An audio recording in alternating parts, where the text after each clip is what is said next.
bersyukur, haleluya. Amin. Silakan dulu Bapak Ibu Saudara sekalian. Puji Tuhan kalau sore hari ini kita boleh bertemu kembali, amin. Amin. Kalau bukan karena Tuhan, kita tidak mungkin ada di tempat ini, amin. Amin. Karena kita bersaudara di dalam nama Tuhan Yesus. Mungkin kita boleh berada di berbagai daerah, dari suku latar belakang berbeda, tapi karena Tuhan yang satukan kita di tempat ini, kita boleh berada beribadah bersama dengan Tuhan. Puji Tuhan. Hari ini saya diberikan tema yaitu damai sejahtera. Ya, damai sejahtera. Untuk mengawalinya, saya juga diberikan satu ayat, yaitu di dalam Roma pasal 15 ayat 33. Kita buka bersama ya. Roma pasal 15 ayat yang ke-33. Nah, sekarang kita sudah ada LCD ya, kita bisa lihat. Roma 15 ayat yang ke-33. Kita akan baca bersama-sama. Sudah dapat semuanya? Nah, kita nggak dapat pun bisa baca di depan ya. Oke, kita baca bersama-sama. 1, 2, 3. Allah sumber damai sejahtera menyertai kamu sekalian. Amin. Di ayat ini mengatakan bahwa Allah adalah sumber damai sejahtera. Amin. Amin. Percaya kita Allah adalah sumber damai sejahtera? Amin. Puji Tuhan ya, kita punya Allah sebagai sumber sejahtera. Nah, kita mau lihat apa sih damai sejahtera itu? Ya, kita boleh lihat damai dulu. Damai sering kita ucapkan. Kalau kita ketemu dengan saudara seiman, kita ucapkan apa kalau kita salaman? Shalom. Shalom ya. Shalom itu bahasanya kebun mangga. Ya kan? Ya betul ya. Kalau di kebun mangga kan kalau ketemu shalom ya. Nah, kebun mangga juga. Shalom itu artinya damai ya. Damai, shalom ya, aslinya sih dari Ibrani ya. Tapi kita adopsi di kebun mangga juga. Jadi damai kita ucapkan shalom. Nah, apa itu damai? Damai sejahtera. Damai sejahtera kalau saya lihat itu adalah bukan hanya sekedar ketenangan, ya damai sejahtera itu ya. Dalam Alkitab itu bukan hanya sekedar ketenangan atau ketiadaan konflik. Jadi damai itu bukan berarti nggak ada konflik. Nah, tetapi mencakup kedamaian batin, hubungan harmonis dengan Allah, sesama dan diri sendiri. Nah, dalam bahasa Ibrani damai sejahtera disebutkan shalom yang berarti keselamatan, kesejahteraan dan kepenuhan hidup dalam kehendak Allah. Nah, kita tahu ya, shalom itu tenang, ya kan? Bukan berarti tidak ada konflik. Tadi nyanyian kita nyanyikan, walau hidup penuh tantangan, ya kan? Berarti bukan ada tantangan ya. Kita datang ke sini pasti ada tantangan juga. Ya, setiap orang mungkin berbeda-beda, tapi kita bisa sampai di sana di tempat ini. Jadi ketenangan bukan tidak ada konflik, tapi di dalamnya kita bisa memperoleh damai sejahtera. Nah, lawan kata daripada damai sejahtera apa tuh? Nah, kan kita sudah tahu damai itu apa. Nah, lawan daripada damai itu apa? Kacau. Apalagi itu? Rusuh, galau, was-was, apalagi? Banyak, ribut, apalagi? Wah, dan teman-temannya lah, pokoknya banyak gitu ya kan? Nah, kita tahu damai sejahtera itu sangat penting buat kita. Ya, mungkin kita suka mengucapkan damai sejahtera, tapi apakah kita tahu pentingnya damai sejahtera buat kita? Ya, buat hidup kita sehari-hari. Nah, kita lihat kenapa damai sejahtera itu penting, ya kan? Damai sejahtera saya coba cari di TikTok, di Shopee, di Tokopedia, nggak ada yang jual. Ya. Tapi toko damai sejahtera ada. Ternyata jual ban, ya kan? Ada yang jual sembako, toko damai sejahtera. Ada yang jualnya pakaian, tapi nggak ada jual yang benar-benar damai sejahtera. Nggak ada, ya. Hanya nama tokonya saja. Nah, firman Tuhan yang kita baca tadi hanya kita dapatkan di dalam Yesus. Nah, kita lihat kenapa kita membutuhkan damai sejahtera sebagai manusia. Nah, yang pertama karena dunia penuh dengan kekacauan dan masalah. Dunia ini kita tahu kan kacau, serba tidak pasti, betul nggak? Serba tidak pasti, ya kan? Kemarin kita isi pertama, tahunnya nggak pasti juga pertama, tahunnya isinya pertalite ya, betul ya? Kita bayarnya dengan harga pertama, tahunnya kita dapatnya pertalite, ya artinya tidak pasti. Ya. Kemarin ada namanya pajak mau dinaikkan 12%. Ternyata nggak jadi, tetap 11%, ya kan? Kemudian kita lihat kemarin bagaimana Amerika mendukung Ukraina. Pada zaman presidennya bukan Joe Biden itu mendukung Ukraina. Ternyata digantikan Trump, sekarang Trump malah CS dengan Putin. Akhirnya terjadi masalah. Kemarin sampai presiden Ukraina Zelensky itu diusir oleh Trump, ya kan, di gedung bundar ya di Amerika. Kacau kan? Jadi serba nggak pasti. Ganti presiden, ganti kebijakan, ganti presiden, arah politiknya berbeda dan sebagainya. Jadi makanya kita butuh yang namanya damai sejahtera hidup kita. Kemudian kita lihat apa lagi? Kenapa kita butuh namanya damai sejahtera? Manusia sering dikuasai oleh ketakutan, kekhawatiran, ya kan? Kita datang aja mungkin kita khawatir, wah nanti hujan nggak, walaupun cuaca panas. Apa yang kemarin ya, kita kalau Gunung Mangga sih aman ya, yang tinggal di Solo tuh di darat tuh, ya maksud saya tuh, ya kan, khawatir. Sampai saya tadi barusan saya bikin namanya buat kulkas saya kaki kulkas 40 cm, buat lemari kakinya juga. Jadi barang-barang sempat tinggi semua. Kenapa? Takut, ya kan? Gak damai, nah kan? Kenapa? Gak damai, kita takut, kita khawatir. Padahal Alkitab ada menulis sebanyak 365 kali kata jangan takut. Betul ya Pak ya? Ya. Karena 365 hari. Jadi setiap hari Tuhan sudah bilang jangan takut. Tapi sebagai manusia kita masih takut.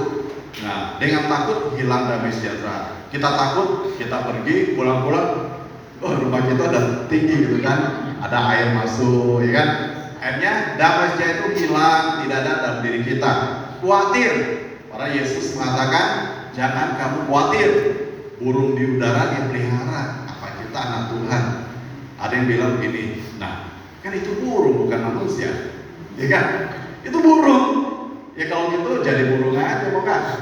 Kalau mau jadi burung, ntar saya ke rumah saya tuh ada kandang tuh, masuk dalam, gak usah khawatir. Tiap hari kita kasih makan. Kalau ingat ya, kalau lupa ya gak dapat makan juga. Nah, kita jangan khawatir, jangan takut. Nah itu Tuhan yang bilang pada kita. Karena kita setiap hari takut, khawatir, makanya damai sejahtera itu hilang. Makanya penting damai sejahtera itu buat kita. Kemudian kita lihat apa lagi yang membuat kita karena dosa, ya kan? Dosa itu membuat damai sejahtera hilang. Kalau kita punya dosa, berarti kita punya hubungan dengan Tuhan itu terputus, disconnect, ya, nggak ada kuota, jadi nggak bisa WA, pakem kita misalnya gitu kan, nggak ada kuota. Jadi kita hubungan kita dengan Allah itu terputus sehingga kita tidak punya damai sejahtera. Karena damai sejahtera sumbernya adalah dari Allah.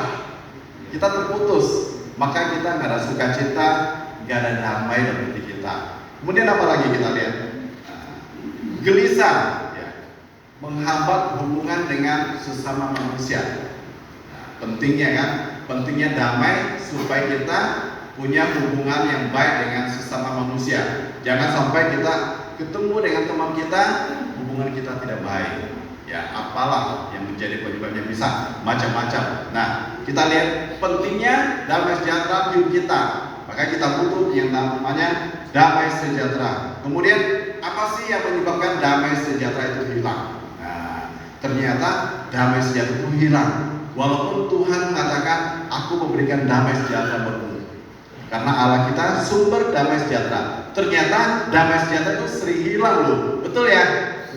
Buktinya kita sering galau, sering khawatir, sering cemas, sering takut dan sebagainya. Nah, ada beberapa hal yang saya lihat yang membuat kita kehilangan damai sejahtera. Nah, kita dosa dan ketidaktaatan kita kepada Tuhan. Tadi saya bilang ya, karena kita punya dosa, makanya kita punya hubungan terputus dengan Allah yang merupakan sumber damai sejahtera buat kita. Hubungan terputus, damai itu nggak ada, sehingga kita hilang damai sejahtera hidup kita. Nah, kemudian kita lihat apa lagi yang membuat damai sejahtera? Kekhawatiran misalnya itu, kekhawatiran, ketakutan membuat damai itu hilang dari hidup kita, ya kan? Kita misalnya tiba-tiba tidur, bangun di tengah malam, mendusin kalau orang sini bilangnya, mendusin ya. Karena khawatir, waduh besok mau beli apa, makan ya gitu kan. Atau saldo masih ada kan ya apa gitu kan.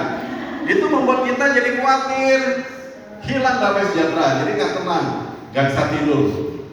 Besoknya jadi capek, nggak seger dan sebagainya. Sukacita hilang, damai sejahtera hilang, nggak ada damai lagi. Nah, kemudian apa sih yang lagi menyebabkan kita? Kepahitan, tidak mau mengampuni, ya kan? Padahal doa Bapa kami, ampunilah kami seperti kami juga mengampuni orang yang bersalah kepada kami. Firman Tuhan mengatakan, ya. Jadi kalau kita mau diampuni Tuhan, kita harus mengampuni. Memang susah ya mengampuni. Kamu nggak tahu sih bagaimana dia terhadap saya. Kamu nggak tahu sih, gue sakitnya di sini, ya kan? Sakitnya di sini, di mana? Sini, di hati. Padahal hatinya di sini. Ini mah jantung. Nah, kita seringkali mengatakan, gue nggak mampu mengampuni dia. Dia sudah begitu jahat, sama seperti yang saya alami. Saya juga pernah alami gitu, ya kan? Dia begitu mengkhianati saya, dia begitu berlaku menyakiti saya. Saya rasanya nggak mampu. Tapi kalau Tuhan yang memberikan kemampuan kita, kita bisa. Kalau kita bisa menghilangkan sakit hati itu, kita bisa mengampuni, maka hati kita menjadi lega. Damai itu akan masuk dalam hati kita. Percaya deh, kalau kita masih ada sakit hati, ada nggak damai? Nggak ada ya. Apa di sini masih ada sakit hati? Nggak ada di sini ya.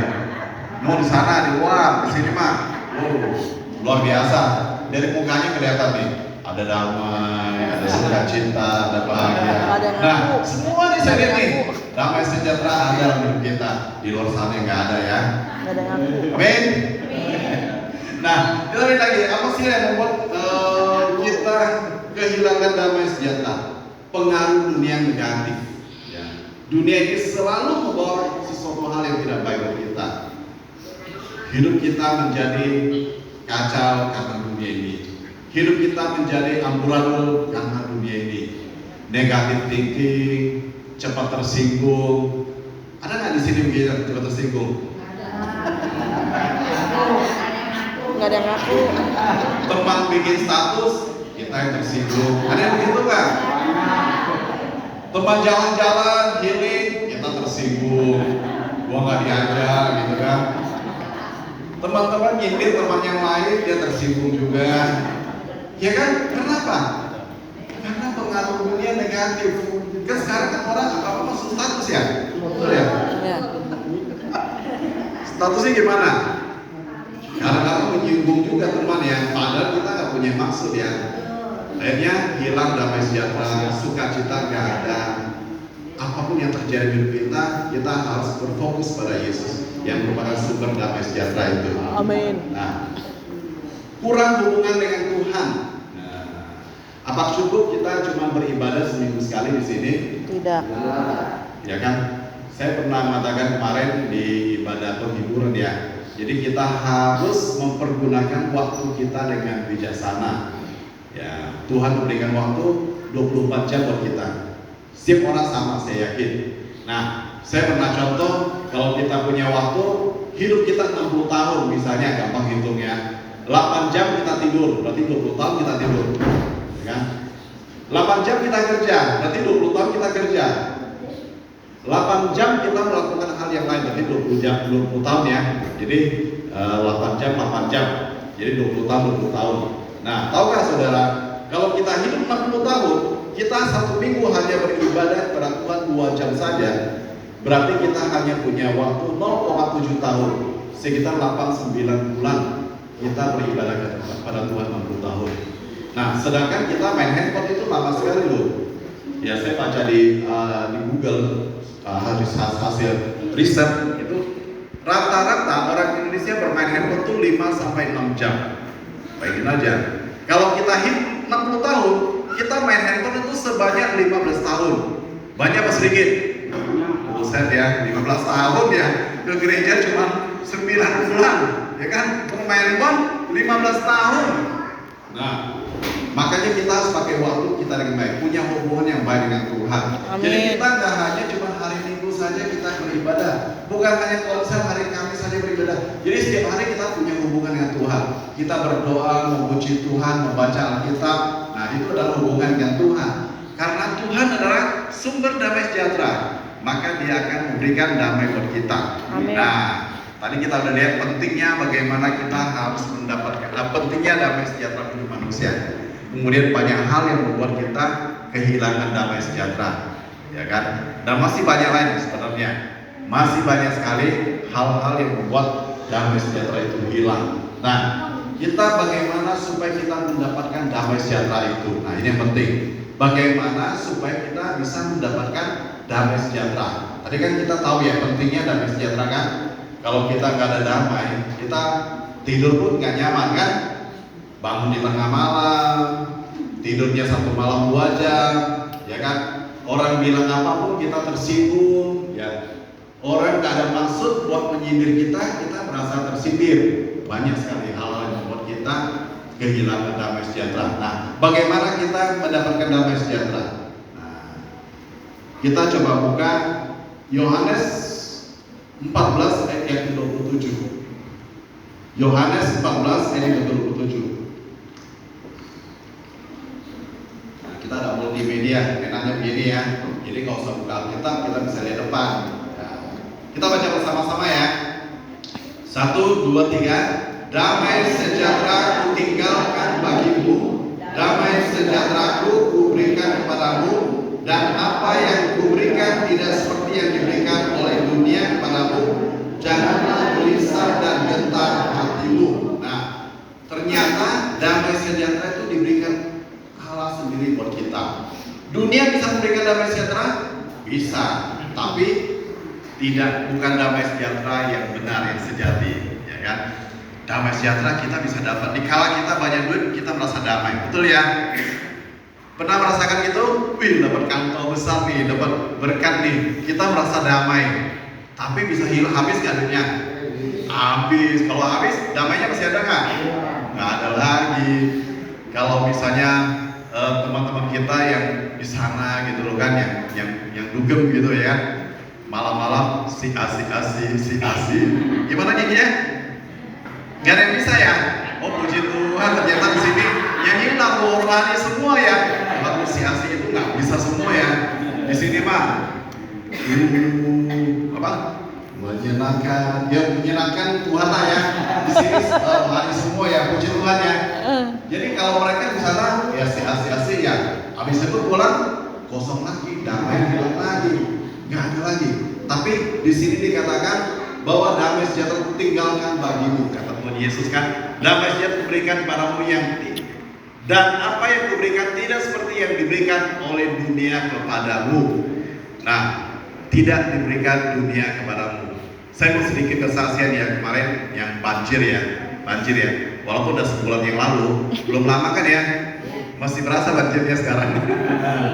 Nah, malam Imlek itu kan gini.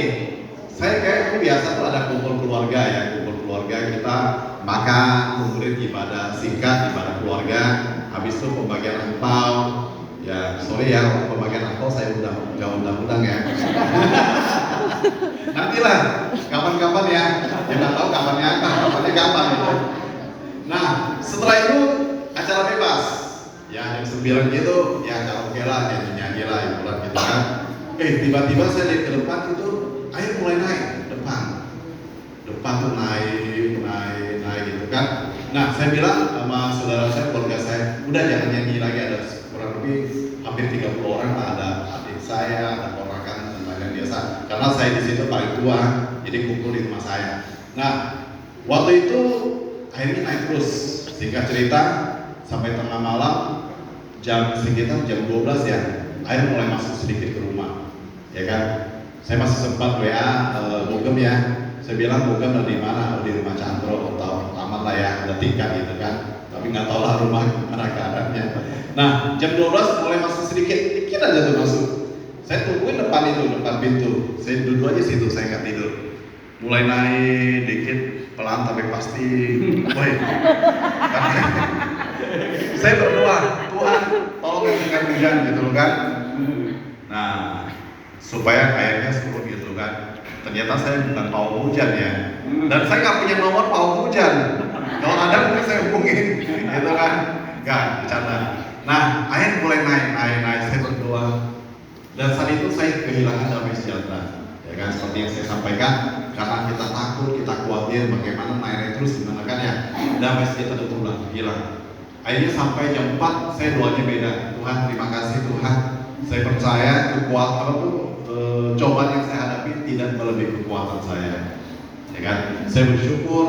Ya, dulu saya datang ke Dadap nggak punya apa-apa. Sekarang diberkati oleh Tuhan. Amin. Saya percaya itu semua pemberian Tuhan. Dan kalaupun terendam, ya udah nggak apa-apa. Yang penting Tuhan berikan saya kekuatan. Tuhan berikan saya damai sejahtera. Ya. Hanya pada saat itu juga saya lebih tenang. Sampai jam 6 walaupun air naik, akhirnya saya naik ke loteng. Udah saya serahkan pada Tuhan. Ternyata pada jam 6 itu juga air sudah tidak naik lagi, stop.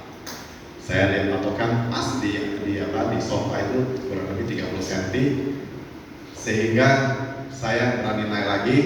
Saya udah nggak mikirin lagi. Saya berpikir ya udahlah, Tuhan pasti memberikan kekuatan buat saya. Dan saat itu juga saya mendapatkan kembali damai yang hilang itu, karena kekhawatiran, karena saya merasa waduh gimana gitu loh kan, barang terendam begitu banyak.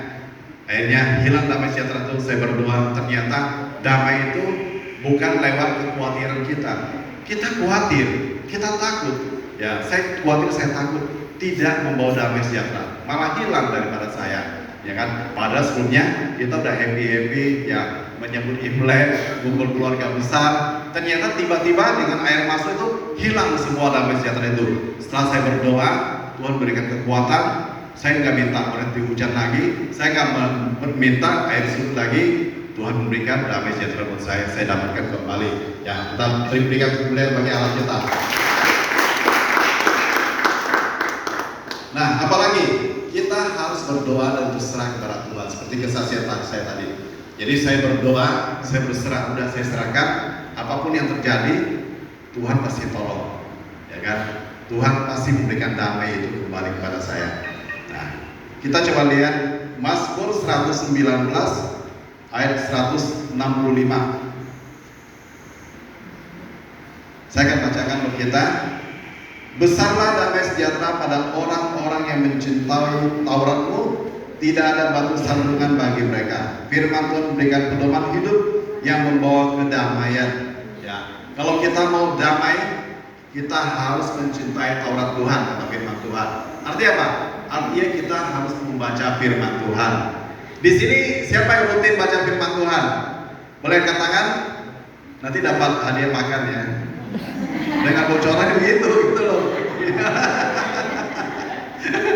Semuanya ya baca firman Tuhan ya. Ya, setiap hari baca firman Tuhan. Puji Tuhan ya. Oke, nanti kita makan bersama ya. Katanya gitu. Saya masih belum pasti juga. Semoga ya. Jadi kita setiap hari harus membaca firman Tuhan. Mungkin kita baca firman Tuhan karena nggak ngerti. Saya juga begitu sampai hari ini. Saya baca karena saya nggak ngerti. Ya udah saya baca aja begitu. Jadi sampai hari ini saya baca satu hari 2 pasal gitu. Nah, Alkitab itu kan 1189 pasal. Ya, kalau kita satu hari baca satu pasal, berarti butuh waktu berapa hari? 1000. Ya kita genapin lah 1200 biar gampang ngomongnya ya. Ya kurang lebih 1200 kurang dikit, ya kan. Jadi butuh waktu 1200 hari ya, hampir 3 tahun ya selesai ya. Gak apa-apa kita baca 3 tahun selesai. Kalau mau lebih cepat ya kira-kira satu hari baca 2 pasal lah. Berarti kurang lebih berapa hari, berapa lama selesai? 1,5 tahun ya. Jadi kalau mau cepat ya satu hari 3 pasal. 1 tahun selesai ya. Boleh nggak baca satu hari 1 ayat? Boleh. Boleh. Ya, saya coba hitung. Kalau kita dari umur 1 tahun kita baca satu hari 1 ayat, butuh waktu 84 tahun baru selesai. Gak bakal habis loh ya. Jangan 1 ayat ya, 1 pasal aja gitu. Terlalu lama. Ya kan, kalau kita hidup cuma umur 60 tahun ya nggak selesai. Masih kurang lah, 24 tahun lagi baru selesai ya. Nah, firman Tuhan itu kan memberikan damai sejahtera. Kalau kita baca, ya kan, misalnya pada saat kita mengalami masalah, kita baca jangan takut, ya kan. Kita pada saat itu kita mungkin punya masalah kekhawatiran ekonomi keluarga. Nah, kita baca jangan kamu khawatir, burung di udara dipelihara. Itu memberikan kekuatan buat kita, memberikan damai sejahtera buat kita. Bukan berarti kita baca Alkitab nggak ada persoalan lagi, nggak ada masalah lagi, nggak ada tantangan. Ada. Kan tadi kita nyanyi, walau hidup penuh tantangan. Kalau tantangan ada, pasti ada. Cuma jadi cari, ya kan. Masalah ada, cuma jangan cari masalah. Ya kan, hidup kita udah banyak masalah, jangan cari masalah lagi, ya kan. Hidup kita udah banyak rintangan. Namanya juga hidup banyak rintangan ya. Kalau banyak rintangan itu biasa catering ya. Nah, kemudian apa lagi? Kita harus mengampuni dan berdamai dengan sesama. Ya, hidup kita ini biasanya walaupun kita nggak cari musuh, selalu ada musuh. Kakinya mana? Ya kan? Satu musuh terlalu banyak, 1000 teman terlalu sedikit. Katanya begitu ya. Betul nggak ya? Itu bukan peribahasanya. Apa terbalik ya? Apa terbalik? 1000 musuh terlalu sedikit. Tadi udah benar ya? Saya jadi bingung. Jadi kita harus mencari teman ya, bukan mencari musuh. Jadi kalau kita ada musuh, kita ajak berdamai. Sini siapa yang punya musuh? Gak ada ya? Gak ada yang ngaku. Gak ada yang ngaku ya. Cari teman ya, jangan cari musuh, ya kan? Kanan kiri kanan cari teman. Berdamai dengan teman. Jangan mencari musuh. Kalau banyak teman enak ya, tapi teman yang mana dulu? Jangan TTM, teman tapi mesra ya. Teman yang bisa menguatkan kita. Nah, kayak gini kan teman kita ya, teman sesama gereja, teman komunitas komsel itu kan baik ya. Kan firman Tuhan mengatakan pergaulan yang baik Merusak kebiasaan buruk. merusak kebiasaan buruk. Itu Terbalik, ya. pergaulan yang buruk. Kebiasaan yang baik. Oh ya, pergaulan buruk merusak kebiasaan baik. Nah, puji Tuhan saya udah dibenarin nih. Ini udah terbukti nih. Mau coba di sini tuh selalu baca Alkitab ya. Jadi pembicara salah pun bisa dibenerin, ya kan? Luar biasa di sini salut ya kan? Jadi kita cari teman yang bisa membuat kita hidup kita lebih baik, hidup kita lebih baik, damai. Kalau teman yang mau hidup kita jadi kacau, jadi khawatir, jadi takut, jadi amburadul, jangan ya. Kita hindari teman yang begitu. Tapi teman yang menguatkan, kita punya masalah, udah kamu tenang aja, kita punya Tuhan, ya kan? Jangan sampai kita punya masalah malah dikompor-komporin, dilemahkan lagi, ya kan? Apa lagi? Ditakut-takutin lagi, ya kan? Misalnya, bisa banjir, iya banjir, gitu kan ya? Itu membuat kita jadi takut. Tapi kita harus punya teman yang bisa menguatkan. Di saat kita sedih, dia menghibur kita. Di saat kita susah, dia memberikan jalan keluar buat kita.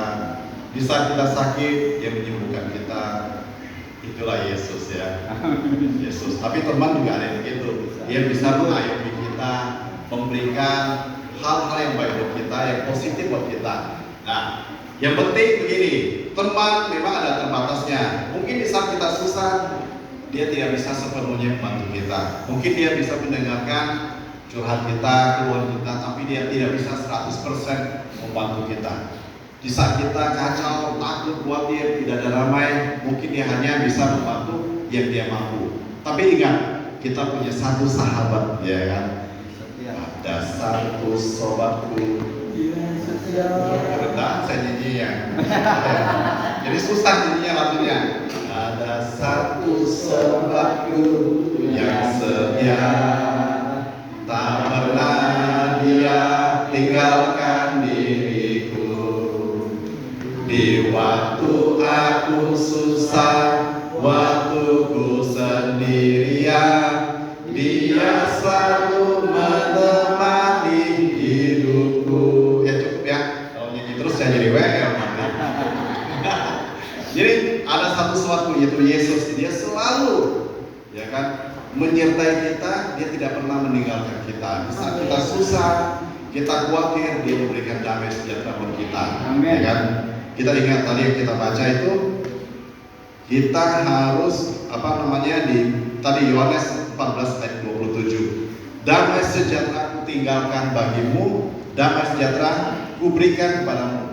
Apa yang kuberikan tidak sama yang diberikan dunia buat kita. Itulah damai sejahtera yang benar-benar sejati itu buat kita. Dunia bisa memberikan damai sejahtera yang semu buat kita, tapi hanya Yesus yang memberikan. Nanti kita lihat yang terakhir ya. Bersyukur dalam segala hal supaya kita mendapatkan damai sejahtera itu, ya kan? 1 Tesalonika pasal 5 ayat yang ke-18. Coba kita boleh dibuka, dibantu multimedia. Jadi kita baca bersama-sama 1 Tesalonika pasal 5 ayat yang ke-18. Bersyukurlah. Ya, gak apa-apa, kita tunggu sebentar ya. Nah, cepat juga ternyata. Kita baca bersama-sama ya. 1, 2, 3. Mengucap syukurlah dalam segala hal, sebab itulah yang dikehendaki Allah di dalam Kristus Yesus bagi kamu. Nah, firman Tuhan mengajarkan kita harus selalu mengucap syukur ya. Pada waktu senang, enggak ya.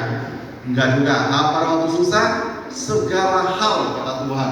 Baik kita lagi senang, dapat kantau, apa yang kita saldonya banyak, ataupun lagi kita banyak pergumulan, harus senantiasa mengucap syukur. Nah, mungkin kita mengatakan kalau lagi susah bagaimana mengucap syukur? Ya, seperti tadi kesaksian saya tadi, pada waktu itu air naik terus tuh jam itu tinggi-tingginya tuh air tuh 4, 5 itu.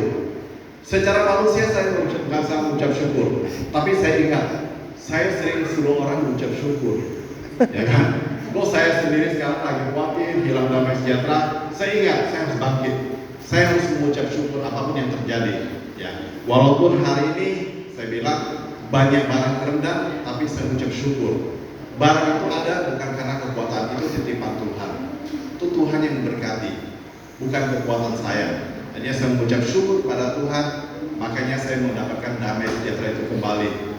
Ya, katakan kiri kanan, mengucap syukur dalam segala hal. Jangan suka sungguh-sungguh, jangan seperti orang Israel ya. Nanti tujuan kita nggak nyampe loh. Orang Israel bersungguh-sungguh dia. Nah, keluar dari Mesir sampai ke tanah Kanaan butuh berapa tahun? 40 tahun. Ya, lama sedikit. Lama banget ya. Ya, katanya sih ya, saya belum pernah ke sana, belum pernah ke Israel. Itu kalau kita jalan cepat gitu ya, jalan kaki dari Mesir ke Kanaan itu hanya butuh waktu 11 hari katanya. Ya kan? Kalau naik bis lebih cepat lagi, butuh berapa jam nyampe gitu.